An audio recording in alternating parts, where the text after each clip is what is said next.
Hello students, today we are going to study field test of cements.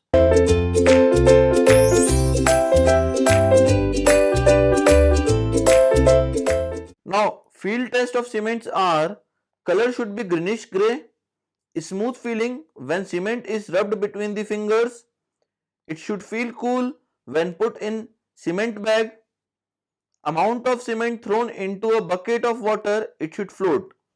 There should not be any lumps in cement. It means that when we see the color of the cement, then it must be greenish grey color. Now, when we take some amount of cement in between the fingers and when we rub that cement, it should feel smooth. Now, when we put our hand in a bag of cement, then it should feel cool. Now, when we throw a certain amount of cement in a bucket of water, then it should float on the surface of the water. And there will not be any lumps of cement in the bag of the cement. So, the cement will be of very good quality. That is the field test of cement. Now, the laboratory test of cement: fineness test, consistency test, initial and final setting time test, compressive strength test, and soundness test comes under laboratory test. Now, field test of cement.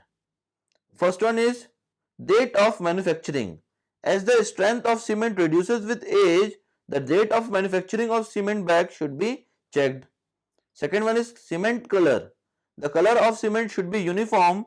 It should be typical cement color, that is grey color with a light greenish shade.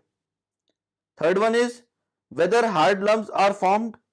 Cement should be free from hard lumps. Such lumps are formed by the absorption of moisture from the atmosphere. And if any lumps is present in the cement, then it indicates that the hydration process is already taken place in that cement. That's why lump is formed. Now next is the temperature inside cement bag. If the hand is plunged into a bag of cement, it should be cool inside the cement bag. If hydration reaction takes place inside the bag, then it will becomes warm. Now smoothness test. When cement is touched or rubbed in between fingers, it should give a smooth feeling. If it felt rough, it indicates adulteration with sand. Now the last one is water sinking test. If a small quantity of cement is thrown into the water, it should float sometime before finally sinking.